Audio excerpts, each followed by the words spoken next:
दोस्तों, आज जो बताने जा रहे हैं, जो टॉपिक रहेगा आज की क्लास में, रेलवे ग्रुप डी परीक्षा जो 12/11/2018 फर्स्ट शिफ्ट में आए हुए प्रश्नों को आज बताएंगे। प्रश्न संख्या 10 तक पिछली क्लास में हो चुके थे और प्रश्न संख्या 11 आज बता रहे हैं। जो ये लिखा हुआ है, समूह ए के कर्मचारियों की आय का माध्य लिखा हुआ है 3400 और समूह बी के कर्मचारियों की आय माध्य रुपए में 4500 दिया हुआ है। यदि समूह में कर्मचारियों की संख्या समूह ए की तुलना में 10 गुना है, ये 10 गुना दिया हुआ है। फिर इसके बाद कहता है कुल आय के मध्य, पहली बात कहता है कुल आय के मध्य और समूह ए के मध्य में कितना अंतर है।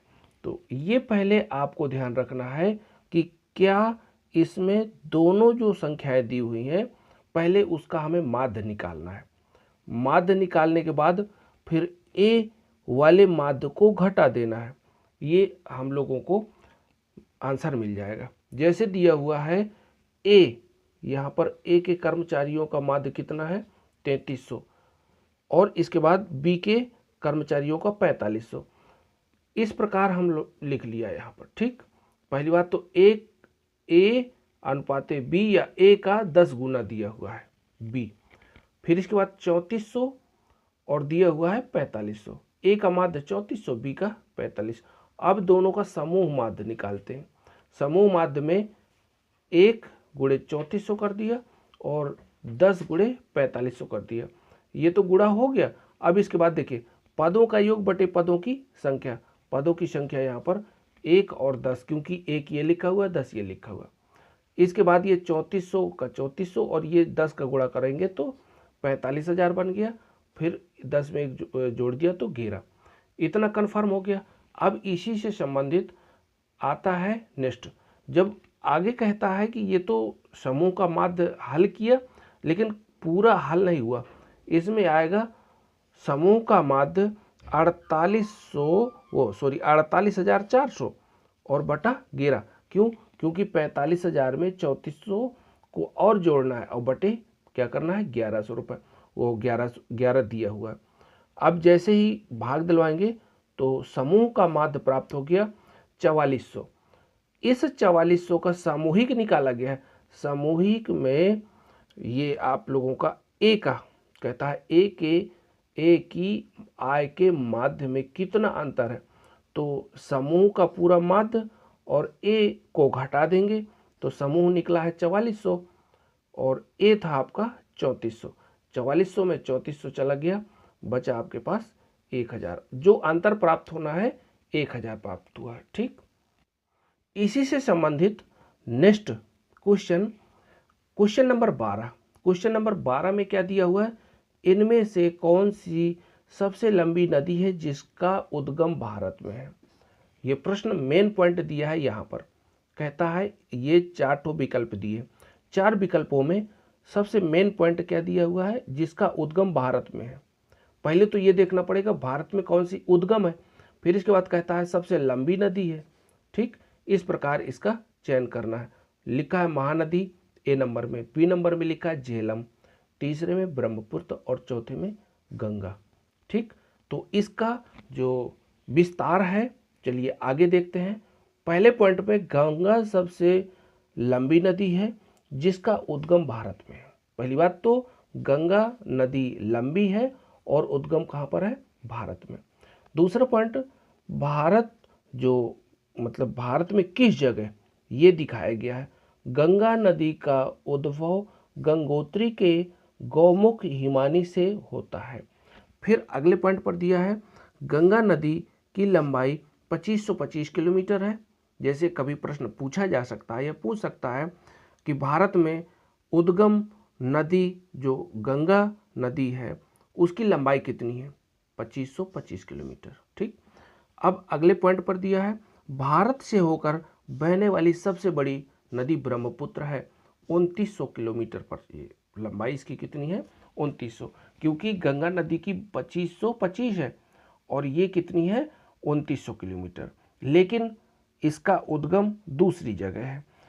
भारत से होकर बहने वाली सबसे बड़ी नदी सिंधु नदी, दूसरे अगले पॉइंट पर दिया है सिंधु नदी जो 2880 किलोमीटर है।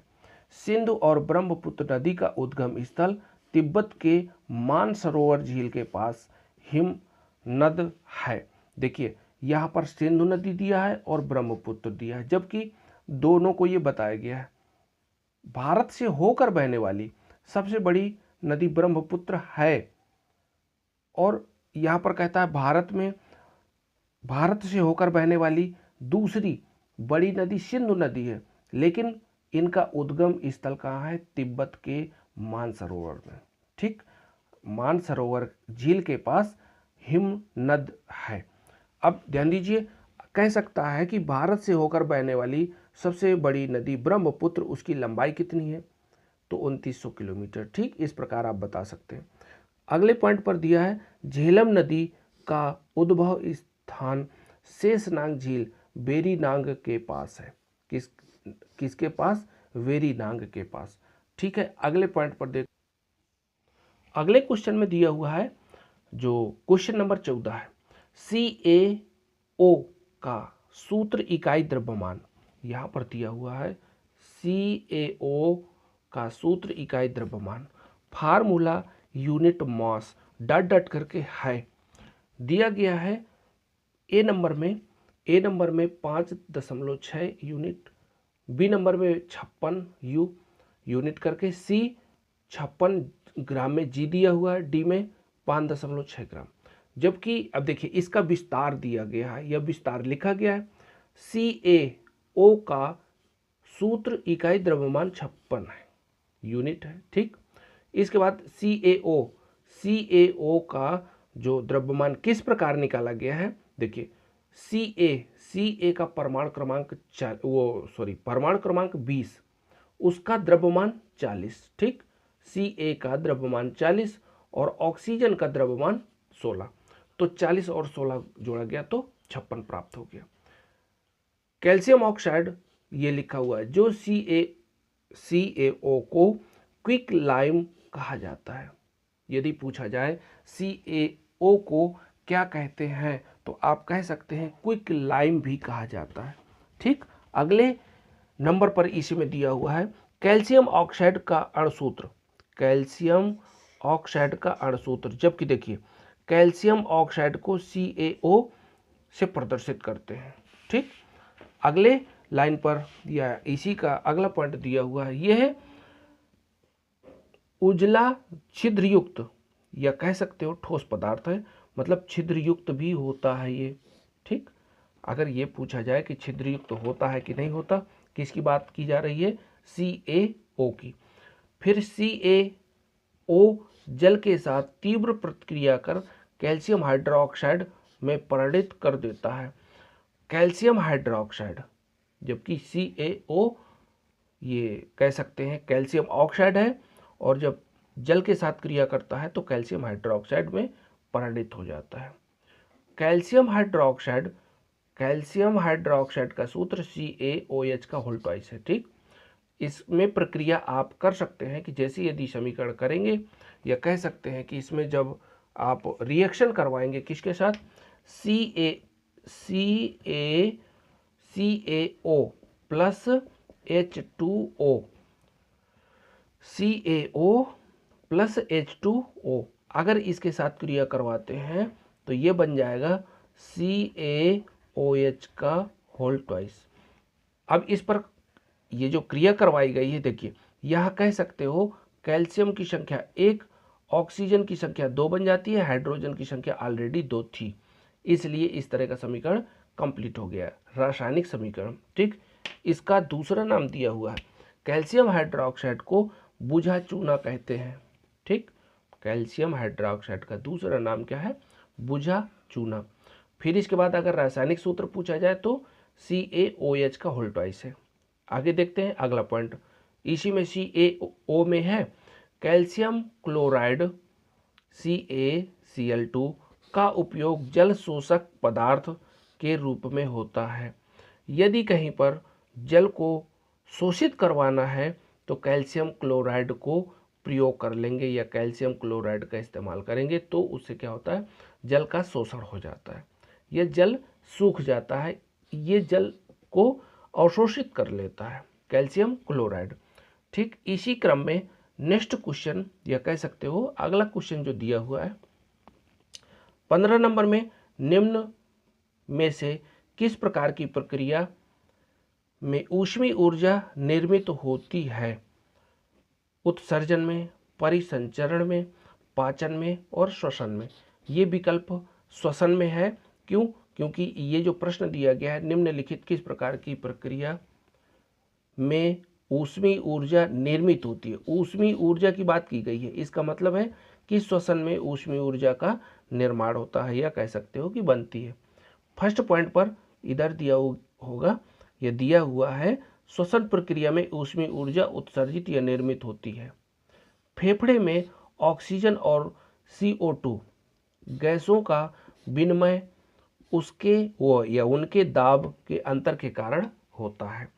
फिर इसके बाद दिया हुआ है, ये जो अंतर दिया हुआ है, फिर कहता है मनुष्य में सांस लेने की दर 12 से 15 बार प्रति मिनट होती है।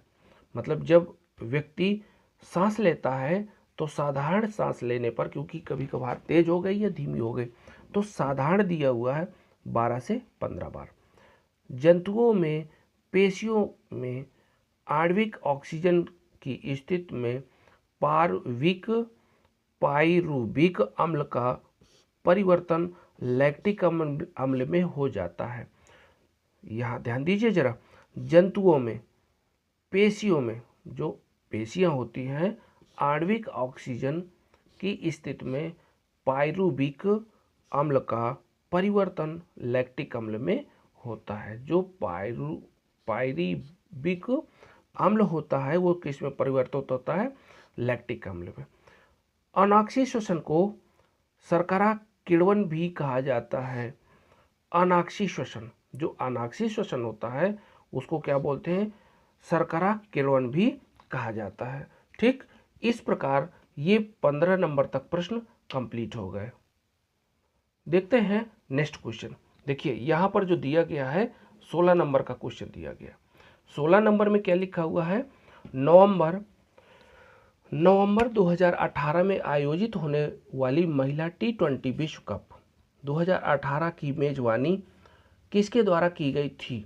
इसमें ये बताया गया कि किसके द्वारा की गई थी। तो इसका जैसे ही आप देखते हैं, इसमें जो दिया गया है कि नवंबर 2018 में आयोजित होने वाली महिला T20 विश्व कप 2018 की मेजबानी किसके द्वारा की गई थी। अब यहाँ पर ध्यान देना है, गौर करिएगा, वेस्ट इंडीज, संयुक्त राज्य अमेरिका, ऑस्ट्रेलिया और जापान, जबकि आंसर यहाँ पर वेस्ट इंडीज है। ठीक, फिर नेक्स्ट क्वेश्चन है, निम्नलिखित में कौन सा भारतीय बैडमिंटन खिलाड़ी फरवरी 2017 में विश्व का नंबर 1 जूनियर बैडमिंटन खिलाड़ी बन गया? तो लक्ष्य सेन दिया गया है। ठीक, लक्ष्य सेन ये विश्व का नंबर 1, जो फरवरी 2017 की बात की गई है, विश्व का नंबर 1 जूनियर बैडमिंटन खिलाड़ी बन गया। ठीक, नेक्स्ट क्वेश्चन इसमें दिया गया है, निम्नलिखित में से कौन सी धातु जल के साथ अपक्रिया कर सकती है? 4 विकल्प दिए हैं, लेड, एल्यूमिनियम, जिंक और पोटेशियम, जबकि चौथा पोटेशियम है। पोटेशियम एक ऐसी धातु है कि जल के साथ क्रिया कर सकती है। इसका और विवरण भी दिया हुआ है, पॉइंट दिए गए हैं। पोटेशियम धातु जल के साथ आसानी से अपक्रिया कर सकती है। पोटेशियम का प्रतीक K होता है, जबकि परमाणु क्रमांक 19, परमाणु क्रमांक कितना दिया है? 19 होता है। आप कह सकते हैं परमाणु क्रमांक 19। ठीक, चलिए आगे देखते हैं।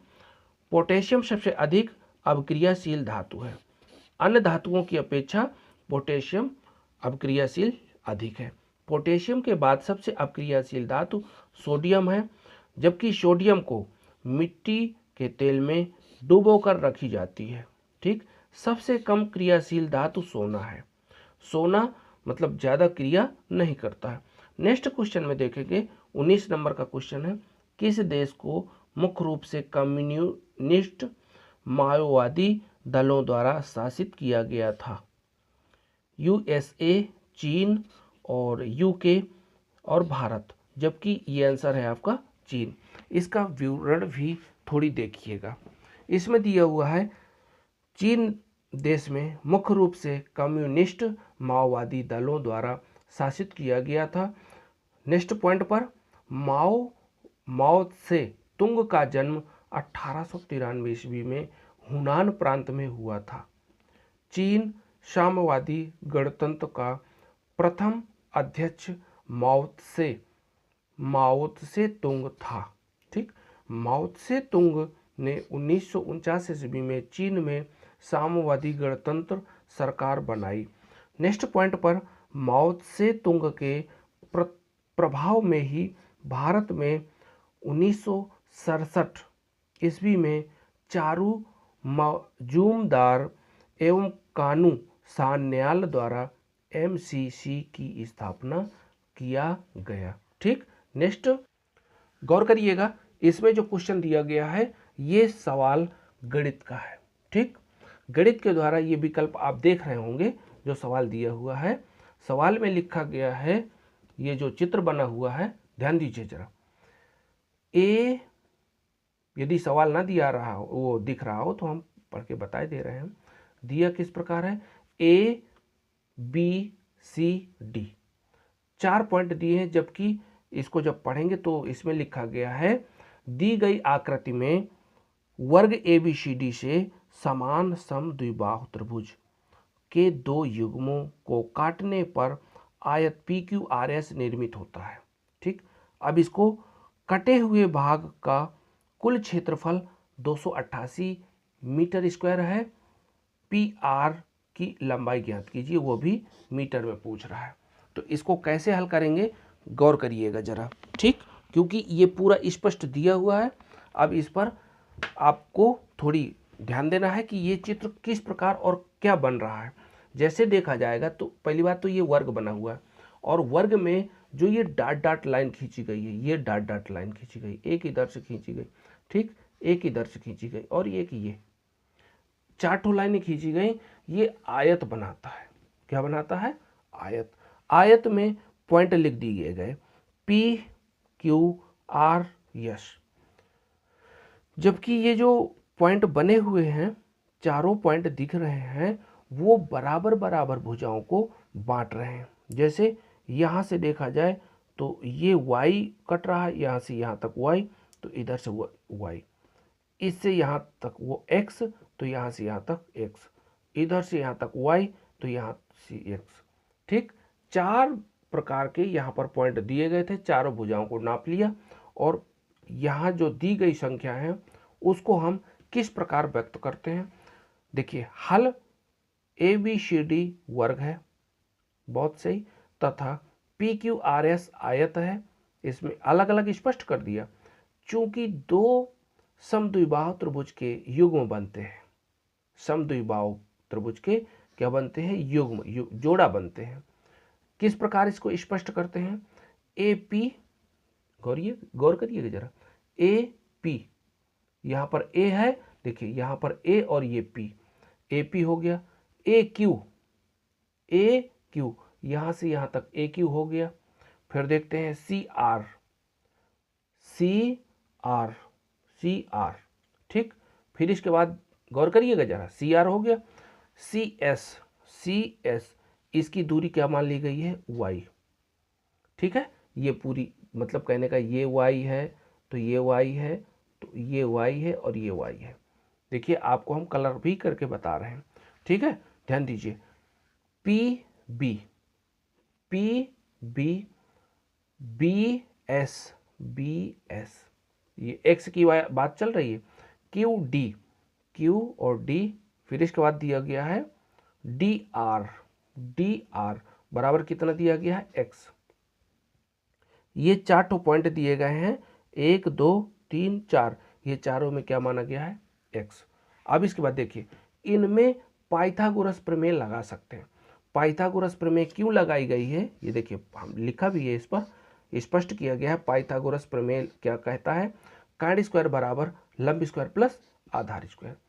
अब इसको समझिए जरा, ये जो चित्र दिया हुआ है, ये कोण आपका 90 अंश है और ये 90 अंश है, ये भी 90 अंश है और ये भी 90 अंश है, क्योंकि वर्ग के चारों कोण 90-90 अंश के होंगे। यदि चारों कोण 90-90 अंश के हैं और यहाँ से ये भुजा को काटा गया है तो इसकी अभी वैल्यू नहीं पता चली है, ठीक, लेकिन इसके ठीक सामने का कोण 90 अंश के ठीक सामने का कोण क्या कहलाता है? कर्ण कहलाता है। इसलिए इसमें क्या लगा दिया गया? पाइथागोरस प्रमेय। तो पाइथागोरस प्रमेय से इसको मतलब रखा गया क्यू पी स्क्वायर। इसका मतलब है कि आप कहेंगे इसको कर्ण स्क्वायर बराबर लंब स्क्वायर प्लस आधार स्क्वायर। लंब की जगह भी y है और आधार की जगह भी y है, रख दिया तो यहाँ पर 2y², जबकि अगर दोनों ओर से वर्ग हटाएंगे तो y और क्यू पी में हट गया, जबकि √2 में ये क्या बोलते हैं, वर्ग हटाने पर भी √ लग गया। अब इसके बाद देखिए क्यू आर, यहाँ देखेंगे क्यू आर, ये क्यू आर लिखा है, इस कोण ये त्रिभुज में लगाएंगे क्यू आर डी कह सकते हो, जबकि ये कर्ण है और इनमें से चाहे जिसको लंब मान लो और आधार मान लो। तो आप जैसे ही क्यू पी स्क्वायर लिखेंगे तो एक भुजा लंब और दूसरी भुजा कर्ण, आधार, क्योंकि कर्ण ये है, ये वाली भुजा। गौर करिएगा, देखिए इसमें जो ये दिया गया है चित्र के अनुसार, और यहाँ पर इसका वर्ग हटाएंगे तो यहाँ पर √ चढ़ जाएगा, जबकि इसका मान y √2 है और इसका मान x √2 है। घात दोनों को चढ़ा दिया और ये दोनों में क्या है, 2 मिल रहा है, ठीक है। जब 2 मिल रहा है तो बाहर थोड़ी कोष्टक के कर दिया और बाकी √ अभी इसमें लिखा है कटे हुए भाग का क्षेत्रफल। जैसे त्रिभुज का हम क्षेत्रफल निकालेंगे 1/2 आधार गुणे ऊंचाई होता है, जबकि दुगना कर दिया तो ये दुगने में क्या मिल गया, 2 का गुणा करवाया, जबकि 2 ये वाला और ये वाला क्या हो गया, कट गया, ठीक। इसी प्रकार अब जैसे ये कट चुका है, यहाँ पर काट दिया गया, वहाँ प्रश्न में दिया हुआ है, कहता है कुल क्षेत्रफल, कटे हुए भाग का कुल क्षेत्रफल 288 मीटर स्क्वायर है, यहाँ पर 288 मीटर लिख दिया गया, ठीक। अब यहाँ जैसे 288 लिखा गया, जबकि पी आर √2 ये जो x² + y² है ना, ये लिखा हुआ x² + y², इसकी जगह क्या लिख सकते हैं, 288। इस 288 का जैसे ही हम √ तोड़ेंगे तो 2, अगर 2 × 144 कर सकते हैं इसको, पहले तो 2 था, 2 × 144, 144 को लिख सकते हैं 12 × 12। अब देखिए इसमें दोनों का जोड़ा बन रहा है, तो जोड़े से संख्या एक बाहर निकालेंगे तो √ हट जाएगा। जैसे ही √ हटा तो 12 दूनी 24, ये आंसर प्राप्त हो गया। क्या प्राप्त हुआ है, पी आर की लंबाई, जबकि यहाँ पर पी आर की लंबाई पूछ रहा था, ठीक। Okay, best of luck, thank you. यदि वीडियो अच्छा लगे तो आप शेयर कर दीजिएगा, ठीक है, और अगर और इच्छा करे तो लाइक कर दीजिएगा, अच्छा ना हो तो आप डिसलाइक कर सकते हैं। Best of luck, thank you, bye.